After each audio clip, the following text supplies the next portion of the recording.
Presiden Donald Trump telah membagikan proposal 21 poin untuk mengakhiri perang Israel di Gaza dan menciptakan jalur bagi negara Palestina di masa depan.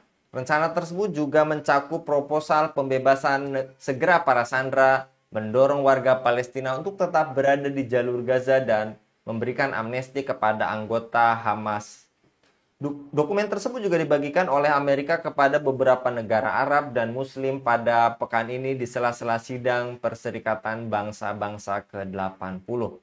Apakah rencana Trump benar-benar perdamaian atau lagi-lagi sekedar legitimasi proyek kolonial Israel? Bukankah gencatan senjata hanya jadi jeda sebelum genosida berlanjut, dan bisakah janji tanpa aneksasi dipercaya setelah Israel berulang kali melanggar kesepakatan?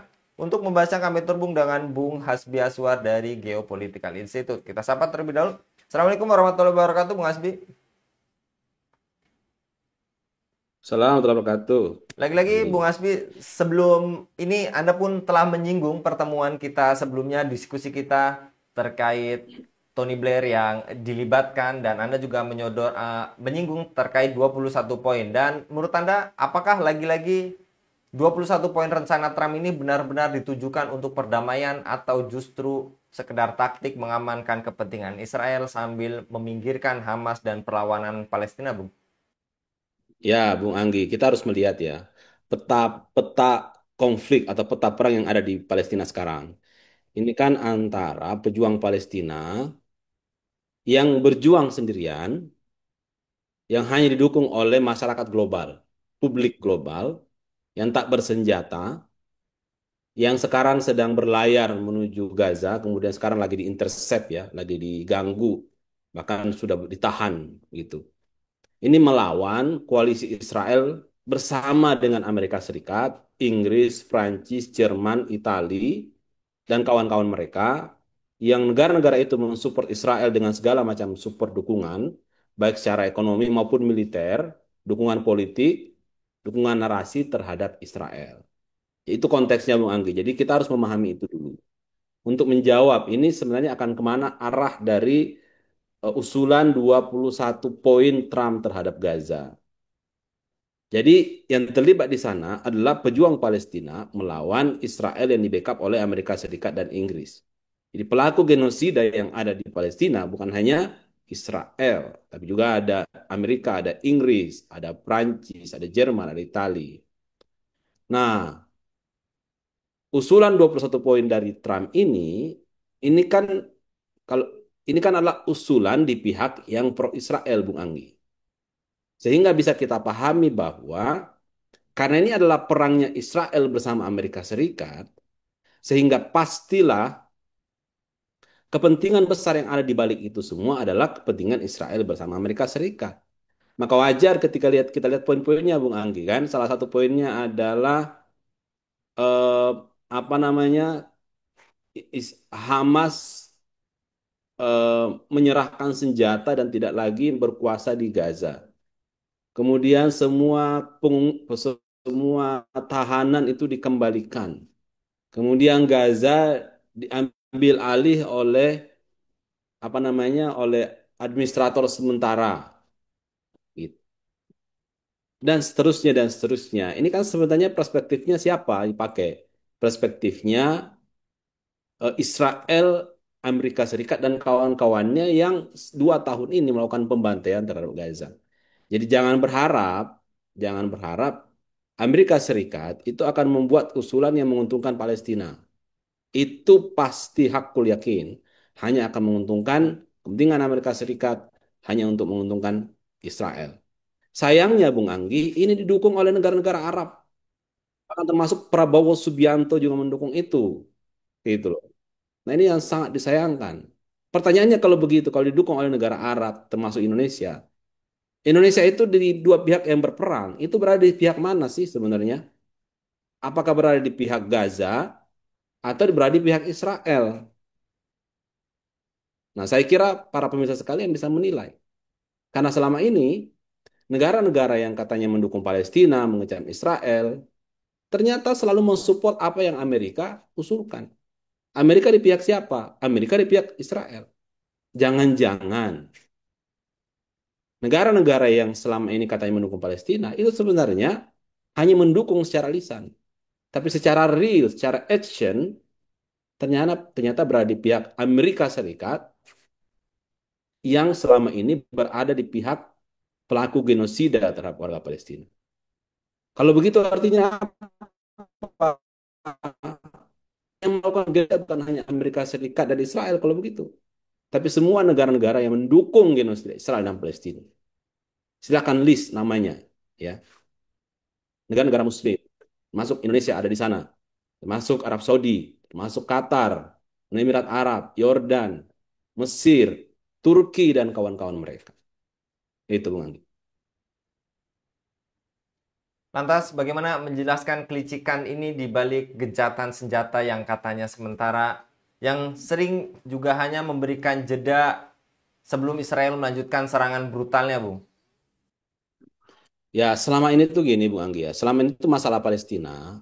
Karena ini kan perspektif yang dominan dan aktor yang dominan dalam menyelesaikan, dalam mengurus masalah Gaza ini kan adalah Barat ya. Gitu, Bung Anggi kan. Sehingga narasi yang mereka mainkan itu adalah seolah-olah yang salah itu adalah perlawanan di Palestina. Yang salah adalah Hamas. Iya kan? Yang salah adalah Hamas. Yang salah adalah kelompok teroris. Disebut teroris malah kan. Dan memang itu wajar karena mereka itu adalah di pihak Israel gitu. Dan sayangnya yang mendukung klaim-klaim mereka itu ada New York Declaration di bulan kemarin didukung oleh negara-negara Muslim ikut-ikutan me, apa ikut-ikutan mengecam Hamas itu. Sementara jadi ya selalu yang menjadi objek ini adalah Palestina. Padahal Palestina adalah korban dan tidak ada satupun perdebatan, tidak ada satupun pembahasan dan deklarasi yang mempertegas bahwa Israel adalah pelaku genosida dan genosida Israel harus dihentikan dalam waktu yang secepat-cepatnya. Dan kita jangan berharap itu akan muncul, Bu Anggi, karena yang bermain di sini yang dominan adalah negara-negara yang pro terhadap Israel dan terlibat dalam genosida dan mendukung genosida terhadap Palestina gitu. Gitu, Bu Anggi kira-kira. Harusnya nih ya, ini tambahannya, harusnya nih negara-negara yang merasa pro Palestina itu harus buat kubu yang lain. Jangan berkubu sama yang pro terhadap Israel. Karena sekali berkubu terhadap pro terhadap Israel, ya masuk menjadi bagian dari kubu mereka kan. Baik secara langsung maupun tidak langsung ikut mendukung genosida. Harusnya negara-negara yang pro Palestina, entah itu negara yang mayoritas Muslim atau tidak, itu berada di porosnya Palestina dengan bahasa yang tegas dan keras terhadap Israel dan Amerika Serikat gitu. Kalau bisa bahasa genosida itu diulang-ulang. Kalau bisa bahasa Israel harus keluar dari Palestina itu diulang-ulang. Itu kalau mereka memang mengaku serius berada di pihak Palestina.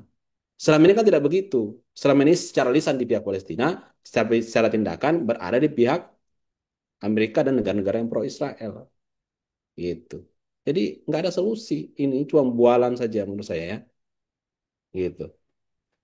Dan dalam poin tersebut juga otoritas Palestina diberi peran namun dibatasi. Menurut Anda, bukankah ini justru memperdalam perpecahan internal di Palestina dan melemahkan perjuangan rakyat di Gaza, Bung?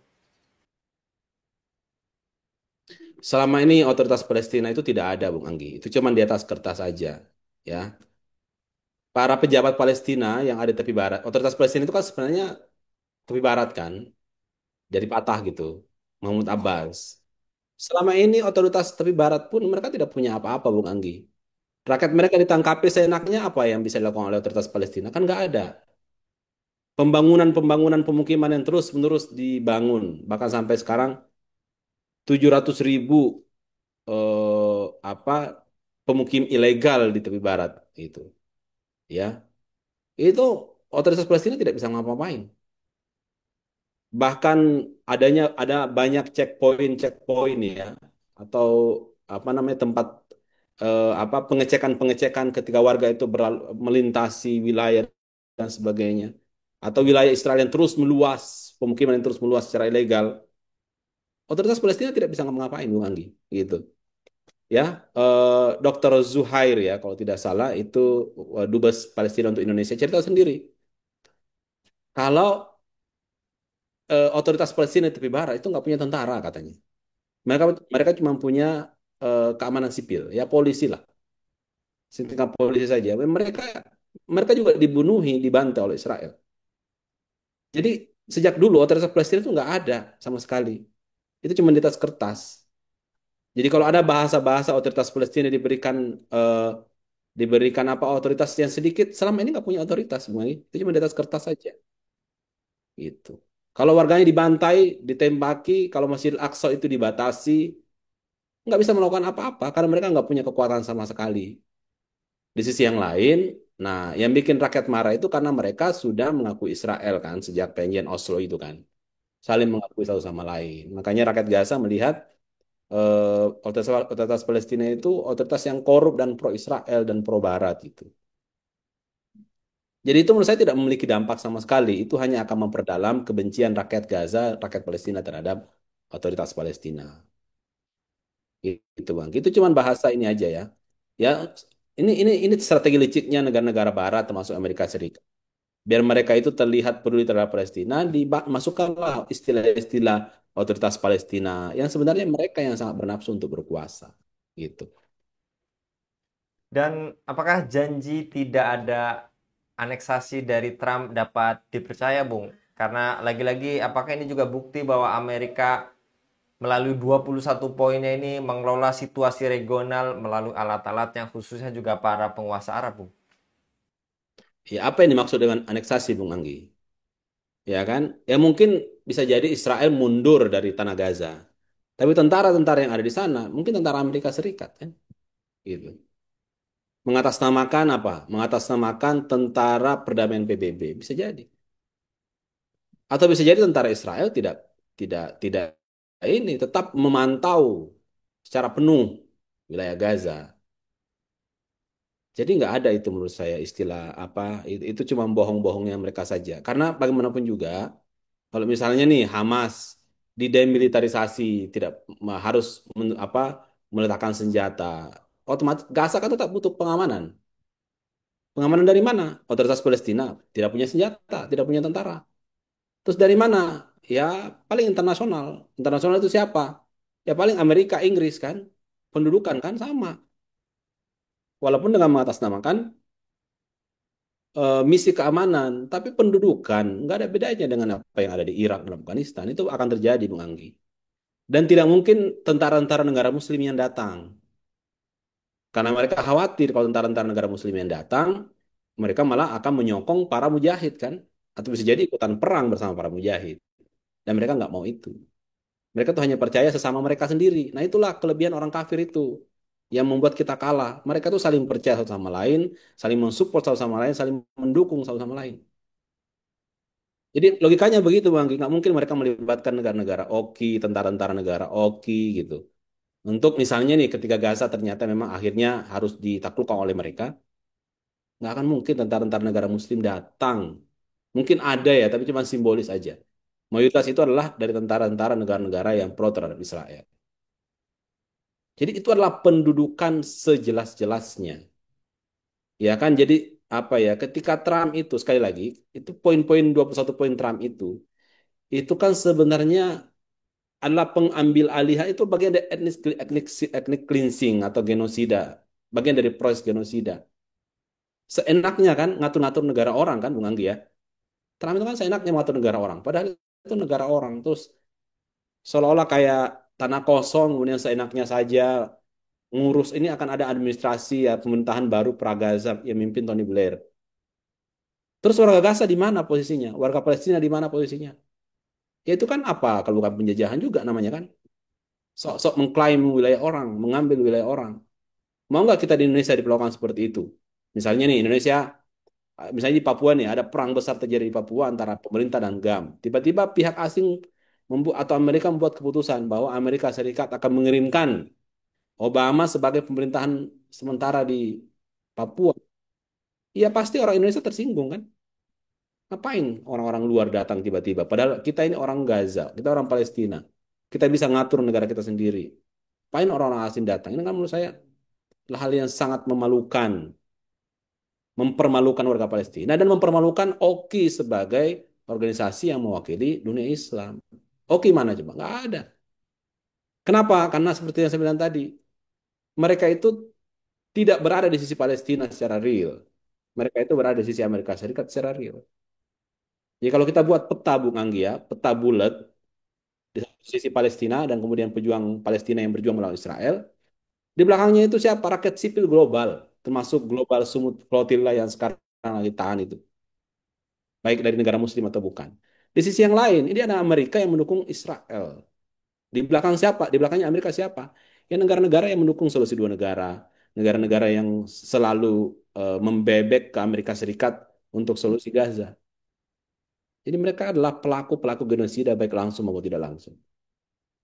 Saya kira kita harus keras dalam sisi ini, Bung Anggi ya, karena yang dibutuhkan oleh Palestina sekarang bukan solusi dua negara, bukan kecaman, bukan bantuan kemanusiaan, tapi yang dibutuhkan oleh Gaza sekarang adalah menghentikan serangan dan kejaman Israel. Itu yang tidak pernah dibahas, kan? Yang selalu dibahas Palestina, Palestina, Palestina, Hamas, Hamas, Hamas.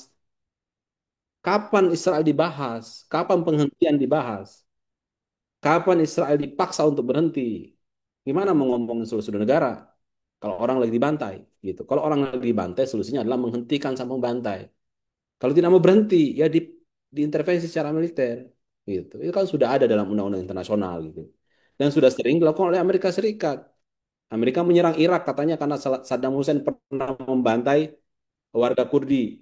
Tahun 90 Amerika NATO menyerang Irak karena menyerang Kuwait. Kenapa? Karena Irak sudah dikecam oleh PBB, disuruh untuk berhenti menyerang Kuwait, tapi Irak tidak mau mendengar. Akhirnya PBB membuat resolusi untuk mengesahkan intervensi militer ke Irak. Karena Irak tidak mau mendengar, tidak mau berhenti. Nah ini kan sama kasusnya dengan apa yang terjadi di Palestina. Orang sudah dibantai, harusnya apa? Ada perintah untuk menghentikan, kalau tidak mau berhenti, diintervensi secara militer. Harusnya kalau logikanya seperti itu. Nah, itu yang nggak ada. Ngomong muter-muter soal solusi negara, solusi dua negara, solusi dua negara. Indonesia juga melakukan itu. Maka wajar diapresiasi sama si laknat Netanyahu gitu loh. Dikira itu ya, Bang Gi. Baik, jasa kalau Bung Hasbi untuk pencerahannya bagi kita semua ini lagi-lagi memberikan semangat bagi kita bahwa racun 21 poin ini lagi-lagi hanya melanggengkan kolonialisasi di negeri Palestina. Jasa kalau sekali lagi Bung Hasbi untuk paparnya pada kabar petang kali ini. Demikian pemirsa Ilava News, dukung dengan subscribe, share, dan like. Semoga menjadi kebaikan bagi kita semua di dunia dan di akhirat. Saya Anggi Suara diundur diri. Assalamualaikum warahmatullahi wabarakatuh.